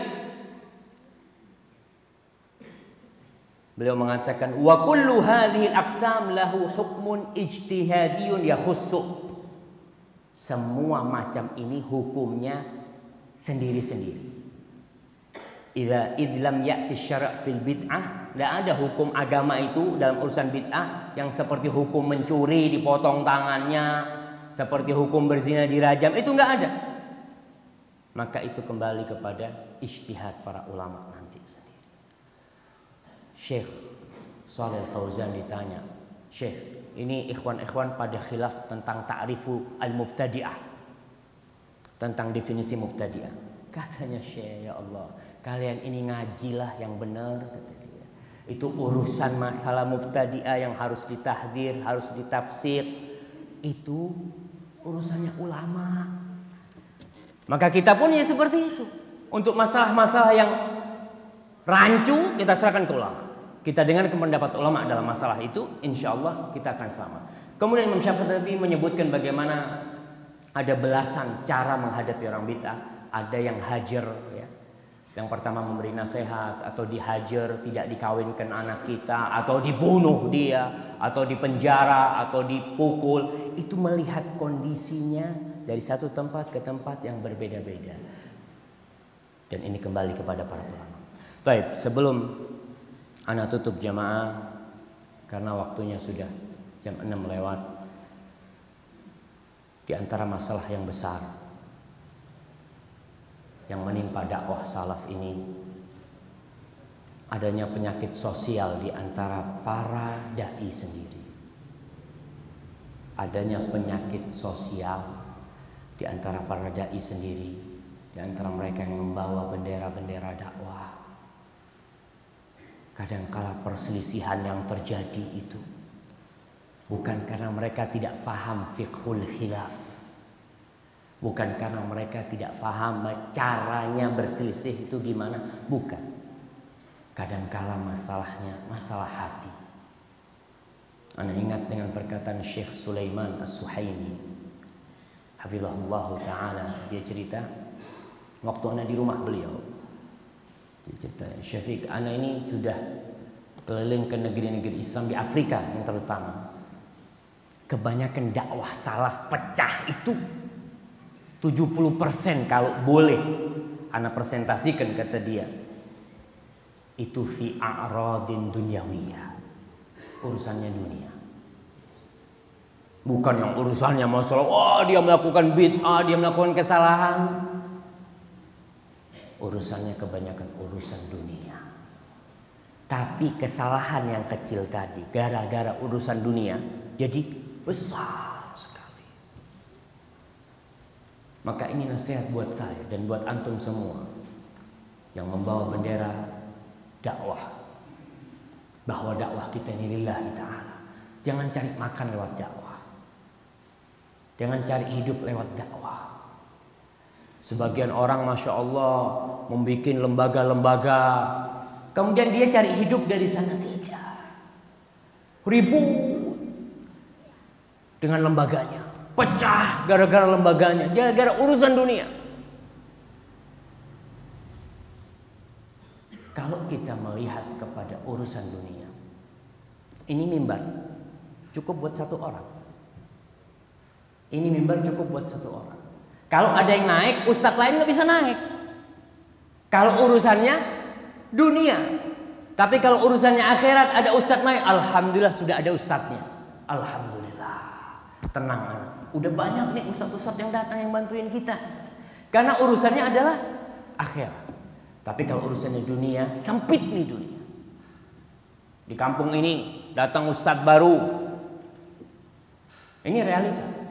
Tapi insya Allah nggak banyak lah. Datang ustadz baru yang biasanya saya umpamanya ceramah sebulan 5 kali. Amplopnya ya sekali 200, anggap 1 juta lah dapat gitu kan. Datang ustadz baru, waduh ngisi 3 kali ya. Amplopnya jadi 600 jadinya gitu kan. Itu kalau yang dilihat dunia nih, itu problematika, ribut akhirnya nih. Ada gesekan-gesekan, salah sedikit ustadznya, oh tuh jangan lagi hadir tuh ke kajiannya ustadz pulang. Dia pernah mengeluarkan pernyataan seperti ini. Subhanallah. Padahal di hati sudah ada bibit yang menyebabkan dia itu berkata itu. Kalau saudaranya yang salah ini, saudaranya salah, ya tetap dia datang, ya dia ngomong itu seperti itu. Ada kesalahan-kesalahannya itu, masalah bid'ah yang bisa ditoleransi, nggak sama semuanya, nggak sama semuanya. Tapi masalah a'rad dunyawiyah ini, Rasul Sallallahu Alaihi Wasallam mengatakan, thalathun muhlikat wa thalathun munjiyat. Ada 3 yang menghancurkan dan 3 yang menyelamatkan. Faqala thalathu muhlikatin atau thalathu muhlikatin syuhun muta'. Yang pertama adalah kekikiran yang ditaati, wa hawan muttaba', dan hawa nafsu yang diikuti. Kemudian wa'ijabul mar'i bi nafsihi, seorang takjub dengan dirinya sendiri. Seakan-akan kita bicara masalah dakwah ya, kita tidak bicara masalah umum manusia. Bicara dakwah, ada orang-orang yang merasa dia nih yang paling hebat, saya nih imam dalam urusan ini, yang lain bukan. Kalau mau tanya masalah itu jangan tanya sama fulan, nggak ngerti dia itu, nggak pernah sekolah sama syekh. Kalau mau tanya-tanya sama anak. Karena kalau ada pertanyaan-pertanyaan memang yang ada orang khusus yang menjawabnya. Tapi 3 hal ini yang kata Rasulullah SAW yang menghancurkan. Yang pertama syuhun, itu pelit, kita kikir sekali dengan duit kita. Masya Allah. Ahlan wa sahlan. Apa kabar dek? Nah, hawa nafsu sudah. Saya ini nggak mengikuti hawa nafsu, saya mengikuti kebenaran. Masya Allah. Ya siapa yang akan ngomong? Siapa yang akan ngomong? Saya mengikuti hawa nafsu kita. Ada ustadz yang ngomong seperti itu? Insya Allah nggak ada. Dia akan mengatakan saya mengikuti kebenaran. Semuanya mengatakan hal itu. Maka perlu diingat lagi. Ustadz perlu mengoreksi diri mereka. Kemudian yang munjiat, menyelamatkan orang itu, khasyatullah fis sirri wal alaniyah. Khasyatullah fis sirri wal alaniyah. Takut kepada Allah ketika sendirian, ketika di depan orang. Takut sama Allah. Kalau orang awam harus seperti itu, harus talibul alim, harus ustadz harus lebih dari itu. Dia harus jadi contoh. Dia takut sama Allah. Dakwah itu bukan untuk cari duit, bukan untuk mengumpulkan dana, bukan untuk keluarga, bukan untuk anak cucu, tidak. Kita contohlah Rasul Sallallahu Alaihi Wasallam ketika beliau wafat selesai, dakwah lanjutkan sama Abu Bakar Siddiq. Orang-orang Syiah mengatakan, oh seharusnya kan cucunya lah, anak cucunya, seperti itu. Tidak dalam Islam itu. Ya sudah, siapa yang layak berdakwah, fadhil, dilanjutkan demi kebenaran ini. Kemudian itu khasyatullah fi sirr wal qasfil faqr wal ghina. Ya, ketika dalam kondisi kau kaya, kau miskin, sederhanalah. Jangan foya-foya, wal adl fil ghadab wal ridha. Dan yang ketiga, yang menyelamatkan orang itu ketika dia senang atau ketika dia marah, dia itu adil. Ketika dia marah, dia adil. Ketika dia senang sama orang, dia juga tidak hulu, berlebih-lebihan kepada orang itu. Ma'asyiral muslimin, maka kita butuh atau memerlukan untuk mengoreksi diri kita. Kita memerlukan satu lembaga yang memikirkan dakwah salaf ini, yang bukan hanya ngajar, punya murid. Kita butuh lah. Pesantren-pesantren alhamdulillah sudah banyak, yayasan-yayasan Islam, Islamic Center alhamdulillah banyak. Tapi kita memerlukan satu lembaga yang memikirkan dakwah. Mikir, kerjanya itu cuma mikir. Di Indonesia ini ada satu lembaga yang didirikan oleh orang-orang Katolik dan Protestan bersatu mereka, namanya CSIS. Antum tahu dengan lembaga itu? Lembaga ini memikirkan, katanya sih, memikirkan kemajuan Indonesia. Dialah yang memberikan suntikan-suntikan kepada pemerintah bagaimana seharusnya bertindak. Dan dialah yang pada waktu masa Pak Harto ini, lembaga ini punya power kuat. Dia yang menentukan siapa menteri, siapa jenderal gitu ya. Dia yang menentukan untuk kebijakan-kebijakan mereka. Dan antum lihat bagaimana rusaknya perguruan tinggi Islam negara. Perguruan tinggi Islam negara. Pertama mereka ada ruang untuk rusak, tapi CSIS dialah yang ketika itu mengajukan Menteri Agama Abdul Mu'ti atau Mu'ti Ali. Abdul Mu'ti siapa? Mu'ti Ali. Kemudian Mu'ti Ali mengangkat Harun Nasution untuk menjadi rektor Syarif Hidayatullah. Itu mereka planning jamaah. Di planning itu ada, nggak asal jalan. Bagaimana mereka menjadikan Murdani, LB Murdani untuk naik ke atas. Itu ada yang namanya seperti sekarang ini, pencitraan, dibikin pencitraan sama mereka. Untuk apa? Untuk satu tujuan. Dakwah pun butuh pencitraan, dakwah kita ini. Butuh dipikirkan, lembaga ini mikirkan dakwah salah. Karena semua lembaga kebanyakan mikirkan yayasannya sendiri-sendiri. Ketika dia cari dana buat anak, biarlah mereka ya suruh cari dana sendiri mereka. Ada apa anak bantuin dia? Maka sekarang perlu kita memikirkan dakwah ini. Di mana lembaga situ masih butuh apa? Butuh ustadz. Kadang-kala ada satu ustadz lulusan Jamilur Rahman. Dia sudah diperlukan sama beberapa ma'had. Tapi disinilah lembaga ini mengatakan merekomendasi ini tempat situ butuh banget. Ini pesantren sana butuh, alhamdulillah di pesantren sudah banyak ustadznya. Tempat itu kalau nggak ada dai, habis tuh dimakan sama Kristen. Maka di sini orang berpikir, ya Allah Bismillah kirim. Ada lembaga, enggak lah, kita kan yang membiayain anak itu, kita yang ngasih apa? Yang memberi kafalah selama dia belajar, ya harus pulang ke kampungnya dia, atau pulang ke pesantrennya. Iya, itu mungkin perjanjian yang telah terjadi. Tapi tatkala kita berpikir dakwah itu bukan cuma di pesantren itu, dakwah lebih besar dari itu. Kemudian kita juga memerlukan peta dakwah, dibikin peta dakwah itu. Di Jogja ada yang bikin, di mana kantong-kantong dakwah salaf itu sudah ada. Karena kebanyakan ustadz-ustadz salaf itu ngantongnya di kota. Di kota. Dan kita sudah berbicara sama ustadz-ustadz di Jember di mana-mana tentang masalah ini. Masalah harus dipecahkan. Ustadz yang ngantong di kota, alhamdulillah duitnya banyak. Nah kita, ini problematika yang jelas kita hadapi. Yang di desa, subhanallah, susah cari makan.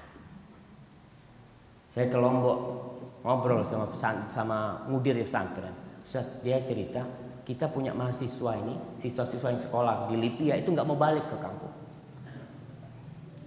Anak tanya, digaji berapa di sini Ustaz? 400 Ustaz. 400 ribu gajinya sebulan.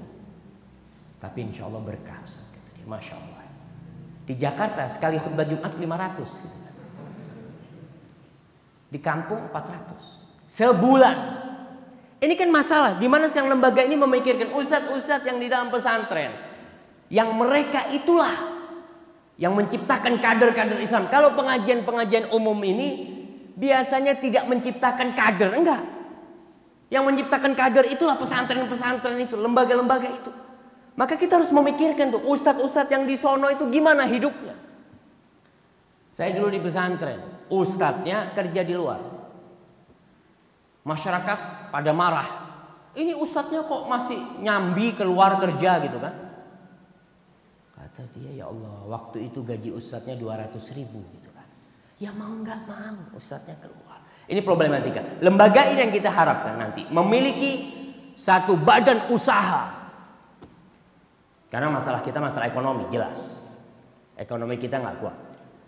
Lembaga ini memiliki badan usaha yang besar sekali. Yang outputnya buat umat, yang dia memikirkan mau ngirim dai. Subhanallah, Ustadz Firanda hafizahullah ta'ala, dia cerita beliau pernah mau diundang di Solo atau di Jogja sama satu pemuda. Sering telepon dia, Ustadz Firanda gak enak kata dia. Oke lah, anak iya kan. Akhirnya Ustadz Firanda ngomong, tolong disiapin tiket pesawatnya pulang pergi dari Jakarta ke sini. Apa kata dia? Ustaz, kalau gitu nanti aja Ustaz. Ada tempat-tempat yang nggak ada duit di sana, nggak bisa mau beli tiket buat ustadznya itu nggak bisa dia. Terus apa mau ditinggalin? Ya sudah nggak perlu ustadz gitu. Itu yang perlu sama ustadz. Yang punya duit sudah datangin ustadz bolak-balik, ustadznya ganti-ganti terus sudah. Karena ada uang untuk mendatangkan ustadz. Tapi daerah-daerah terpencil seperti itu, yang dia kepingin ustadz salaf ini datang, tapi mereka nggak punya duit. Di sebuah kepulauan di Karimun dia mengatakan, salah seorang, bukan ustadz dia, nggak ada ustadznya dia. Di kampung kita nggak ada ustadz. Kita kalau mau datangkan ustadz itu harus urunan ustadz. Urunan. Sudah cukup bisa buat beli tiket pulang pergi ustadz, buat beli amplopnya nyangonin ustadznya juga, baru kita manggil ustadz. Kalau enggak ada ustadz. Ini problematika dakwah. Kita kadang-kadang merasa alhamdulillah dakwah kita ini sudah jalan gitu. Oke, jalan di mana? Di sini jalan mamanya. Banyak di tempat lain yang perlu itu dipikirkan. Dan yang memikirkan, ya kadang-kala kalau sendirian capek mikirkan mereka. Harus lembaga yang dia punya badan usaha yang besar sekali. Badan usaha itu bukan punya Jamilur Rahman, bukan punya Bin Bas, bukan punya Imam Syafi'i Jember, bukan punya pesantren, tapi punya dakwah salaf se-Indonesia. Mana yang butuh, itu yang dikirim. Bukan karena punya kenalan, anak punya kenalan nih di sana, bantulah kita. Bukan. Dan itu berdasarkan riset, planning, semuanya harus dipikirkan. Sehingga dakwah kita ke depan akan lebih baik. Wallahu a'lam bishawab. Itu mungkin yang bisa Anda sampaikan pada kesempatan kali ini. Mungkin pembicaraan Anda tidak beraturan karena problematikanya memang numpuk. Dan ke depan insyaallah Ustaz Abdul Khaliq, Ustaz Zaid di sini bisa mewujudkan atau bisa menyelesaikan problematika yang kita hadapi. Apabila yang Anda sampaikan benar itu dari Allah Subhanahu wa taala, kalau ada yang salah itu dari diri Anda sendiri. Allah dan Rasulnya terbebaskan dari kesalahan itu. Fadhal Ustaz. Fadhal kau mungkin itu. Demikian tausiah dan nasihat yang disampaikan oleh Ustaz. Semoga kita bisa mengambil faedah dari apa yang disampaikan oleh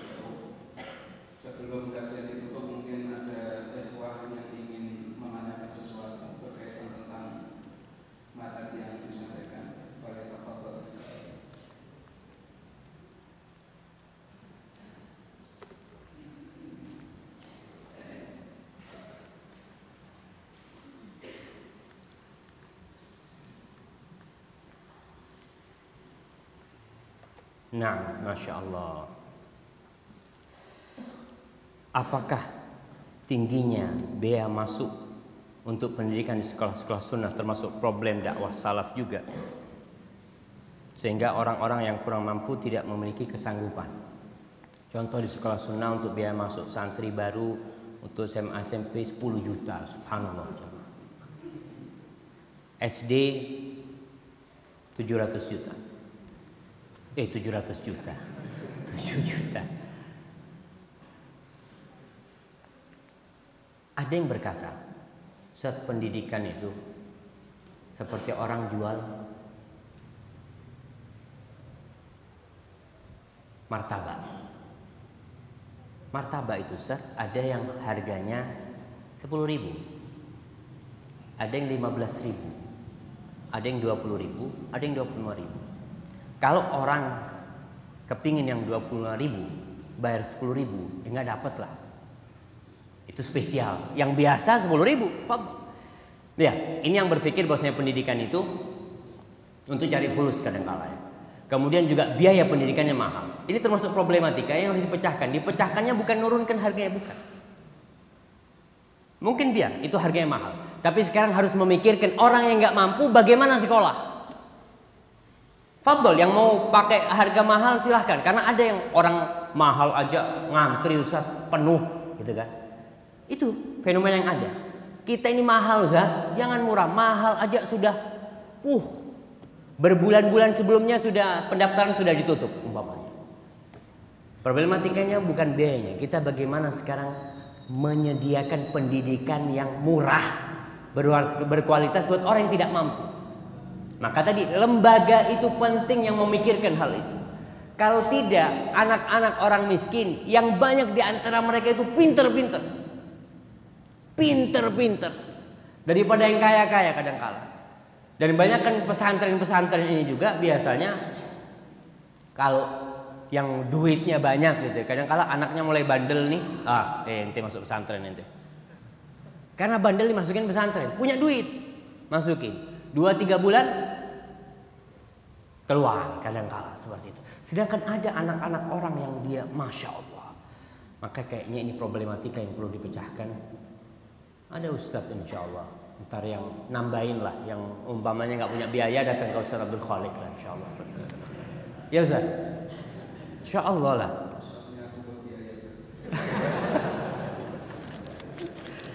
Allahu Akbar. Ustadz yang nggak bisa nyekolahin anaknya di pesantren yang dia ngajar kadang-kadang, karena biayanya besar. Sedangkan gajinya kalau dikumpulin setahun buat Allahu Akbar.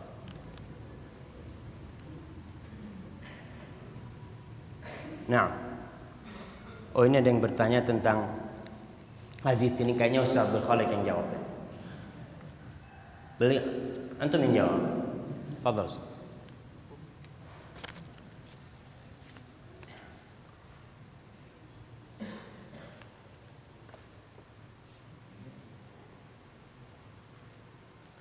Masya Allah, ini ada pertanyaan tulisannya wajib jiddan dijawab.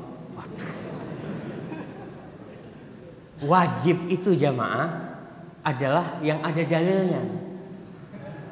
Sholat subuh antum bilang wajib, nggak ada dalilnya. Sholat duha antum bilang wajib, nggak boleh gitu kan. Sunnah sholat duha itu nggak wajib gitu kan.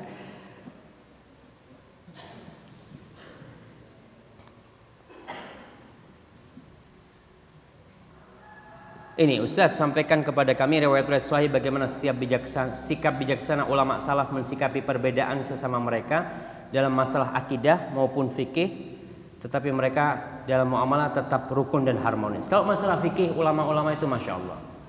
Contohnya ya Imam Syafi'i dengan Imam Ahmad yang mereka banyak perbedaan, tapi mereka tidak ada masalah. Dalam masalah akidah, saya kasih contoh Ibn Taimiyah rahimahullah ta'ala. Ibnul Qayyim meriwayatkan, ana lupa di kitab apa. Ibnul Qayyim cerita, dia mengatakan wadidna anna li ashabina mithluhu li a'da'ihi. Kata Ibnu Qayyim, aku ini kepingin bisa menggauli, kita ini murid-muridnya Ibn Taimiyah ini mengatakan, aku ini ingin bisa bergaul dengan teman-temanku seperti Ibnu Taimiyah menyikapi musuh-musuhnya. Laqad halaka aladdu a'da'ihi.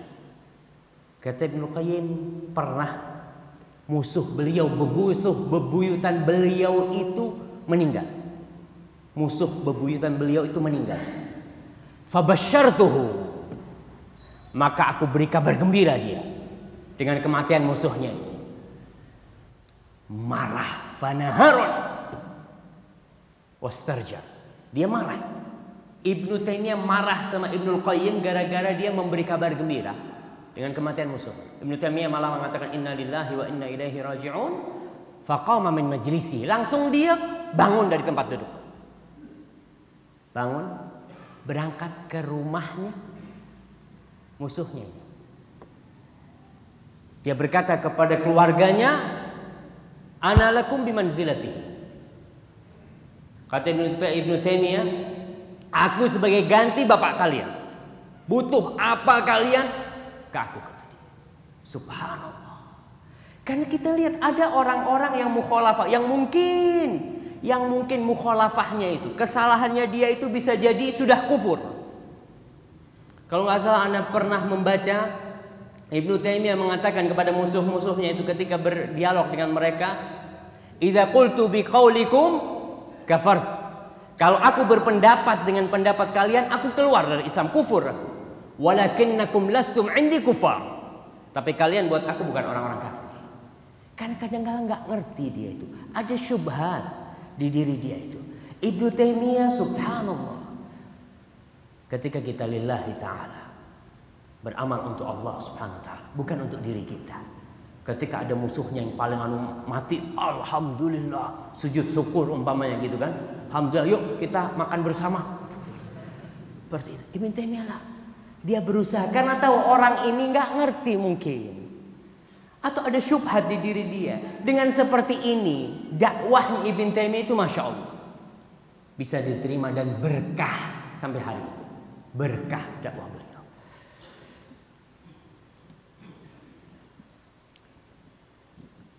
Ini adakah riwayat sahih akan ada suatu zaman ahlu sunnah salafiyah bersatu, bukan lantaran teori tapi praktek, karena fitnah perpecahan di tubuh salafi pun tidak bisa ditutupi. Kami merindukan dimatikannya dalam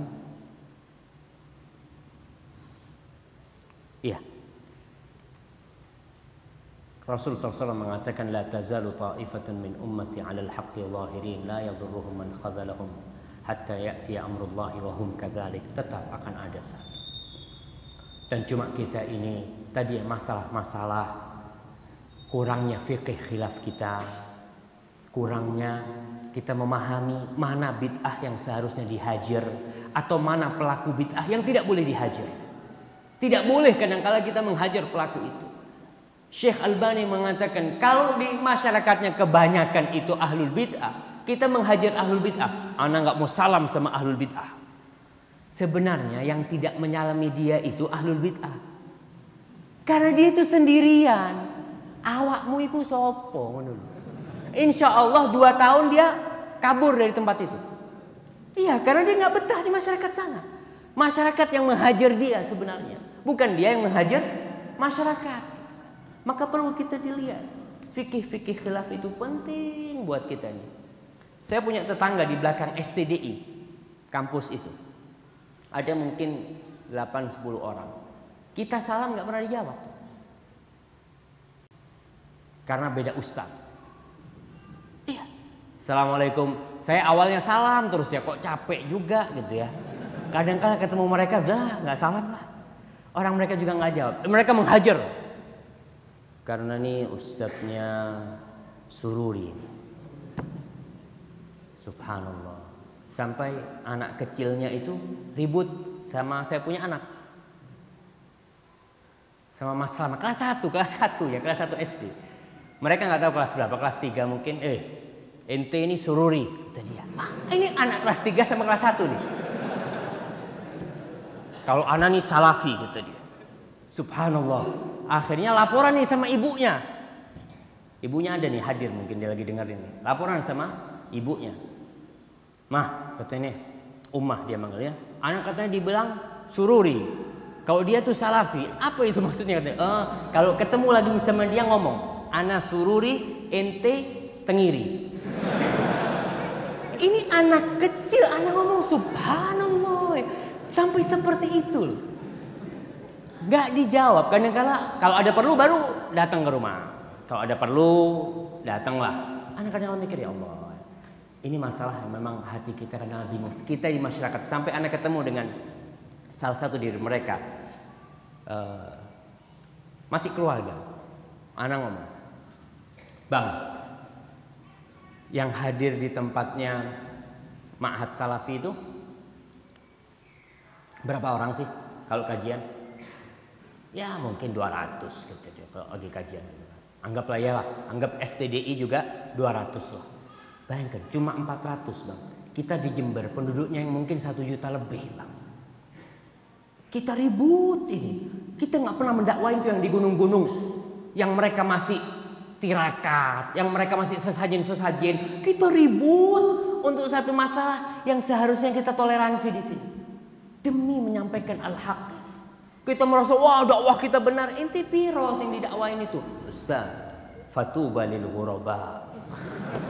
Kita ini sudah fatuba lil ghuraba. Ya udah kita asing, bukan masalah asingnya. Rasul sallallahu alaihi wasallam adalah awal gharib di kota Mekah, tapi beliau tidak ingin menjadi Islam itu gharib. Beliau ingin menyampaikan dakwah ini sehingga orang itu semua kenal dengan Islam, tahu dengan Islam yang benar. Bukan kita ribut di antara kita sendiri sehingga dakwah kita bicara tentang ahlus sunnah wal jamaah.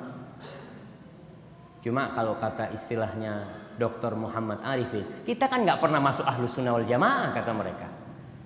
Ada orang-orang yang mengklaim kita ini tidak pernah masuk ahlus sunnah wal jamaah, keluar dari ahlus sunnah wal jamaah.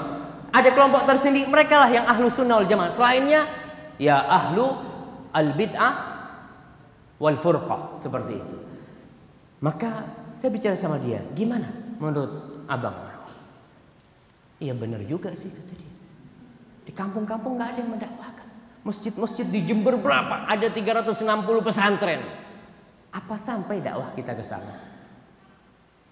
Kayaknya enggak kata dia. Ke gunung-gunung ada nggak murid kita yang kita kirim ke gunung-gunung untuk mendakwah? Kayaknya juga nggak ada sih kata dia.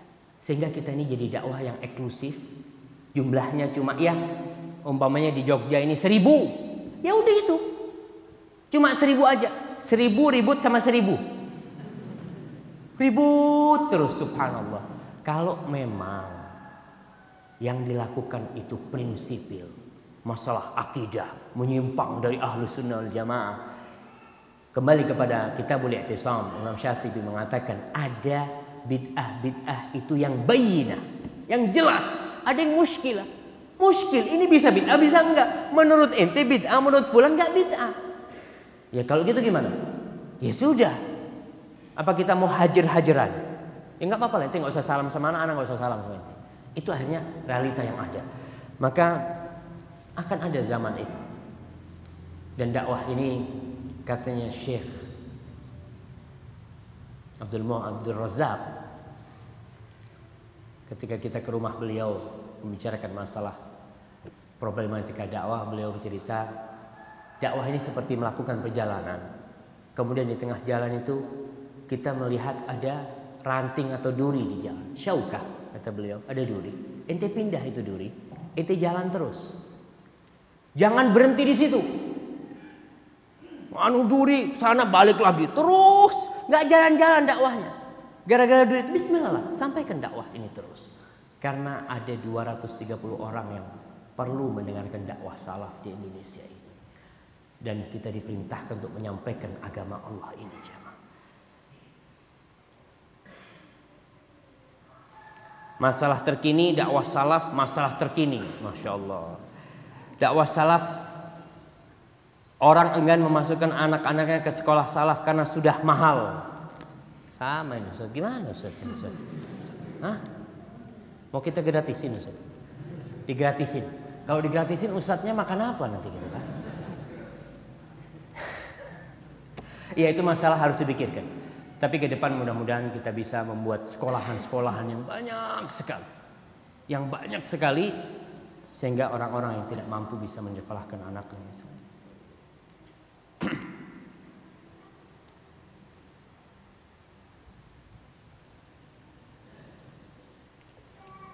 Ustadz, mana yang lebih penting untuk seorang dai? Memiliki donatur, akan tetapi nggak mau terjadi ikatan untuk mengkhususkan dakwah untuk donatur, atau berhutang,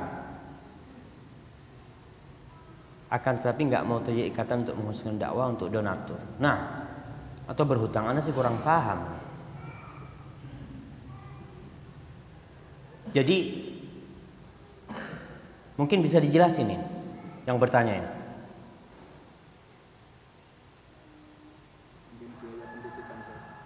Biaya pendidikan dengan hutang tapi nggak terikat, apakah Terikat gitu kan. Seorang dai, mungkin yang tadi itu, yang dikirim diutus gitu ya. Kemudian dikafalah. Ya. Seperti itu mungkin maksudnya. Mana yang lebih penting untuk dai itu memiliki donatur? Biasanya kan kalau ada orang yang membiayain, mau nggak mau terikat. Dalam artian terikatnya ini, ya ente kalau selesai sekolah balik ke kampung, ngajar di sini, nggak apa-apa. Hal itu nggak apa-apa sebenarnya. Atau berhutang, melihat kepada maslahat. Kalau antum tahu tidak bisa menepati janji antum, umpamanya, ana disekolahkan di Jamil. Ada yang biayain. Yang biayain ana dari Solo. Sedangkan ana kepingin pulang ke Jember gitu kan. Kalau ana dibiayain dia, berarti ana nggak bisa berdakwah di Jember gitu kan. Maka mana yang lebih baik? Kalau hutang bisa bayar, ya utang. Utang. Kalau bisa bayar. Jangan dikemplang itu utang. Lebih bermasalah lagi antum. Tapi kalau nggak bisa, antum perjanjian sama dia, umpamanya terikatnya setahun lah ana ngajar di Solo 2 tahun. Karena memang ada orang yang tidak mampu. Maka lihat kepada kemampuan dia. Kalaupun ada ikatan dengan donatur yang akan membiayai dia, umpamanya, ya bismillah. Kalau keterikatannya untuk ngajar di satu tempat dan antum dikasih kafalah di sana, nggak ada masalah. Tapi itu tidak menghalangi antum untuk berdakwah di tempat lain. Dan tidak ada ikatan-ikatan yang mengikat dia sehingga tidak bisa berdakwah lebih luas lagi. Insya Allah nggak ada masalah. Jadi lihat kepada maslahat antum. Ini banyak orang awam yang sudah antipati kepada orang-orang salaf karena penampilannya yang mencolok. Apakah dengan merubah penampilan bisa mengatasi hal demikian? Jazakumullah khairan. Nah, masalah penampilan ini memang bermasalah. Karena sebagian yang sudah ngaji itu penampilannya sama dengan beberapa kelompok yang pakai jenggot, sama dengan teroris gitu kan. Ini pakai jenggot nih jangan-jangan teroris gitu kan. Apa kita potong jenggotnya? Ya nggak boleh lah. Jelasin sama dia. Kita pernah ngundang Kapolres Jember di STDI. Waktu itu rektornya Ustadz Ali Misri. Dia cerita, Bapak Kapolres, kita ini penampilan mungkin mirip sama teroris gitu kan. Tapi sebenarnya enggak, Pak. Karena apa? Karena teroris itu sebenarnya semua potong jenggot. Teroris yang ketangkep semuanya enggak jenggot. Coba Bapak lihat.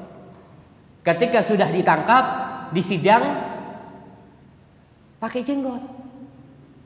Pakai baju koko. Enggak isbal. Inilah yang syuting di media. Nih terorisnya fulan, kata dia. Antum lihat kebanyakan teroris yang ketangkep itu tidak pakai jenggot karena mereka menyamar. Akhirnya kita yang jadi kena. Jadi kalau bapak-bapak ngelihat yang jenggotan aman, insya Allah bukan teroris. Yang jenggotan nggak teroris insya Allah. Yang nggak pakai jenggot ini yang perlu dicurigai. Jangan-jangan menyamar ini gitu kan? Itu kata beliau pada waktu itu. Terus bagaimana cara? Merubah penampilan boleh. Karena memang penampilan saya ini gini. Kebanyakan mode pakaian masyarakat Indonesia itu datangnya dari mana? Dari barat. Nah, barat lagi. Barat daya mungkin. ya dari barat lah, istilah dari barat, dari Amerika, dari mana. Karena itulah pakaian-pakaian yang inilah yang ngetren ya. Ada pakaian di Arab sendiri, di Arab, kita bicara di Arab sendiri, pakaian-pakaian di Arab itu masuk tuh pakaian-pakaian dari barat itu. Ada pakaian yang namanya ma'alish. Pakaian itu ma'alish, artinya maafkan aku. Modelnya, model celana jin, maaf, yang turun kayak mau melorot. Itu dipakai, disebut istilah ma'alish. Karena itu yang ada di pandangan mereka. Terus gimana kita ini? Orang Islam ini supaya pakaiannya keren. Karena terkena dakwah salaf ini kumuh.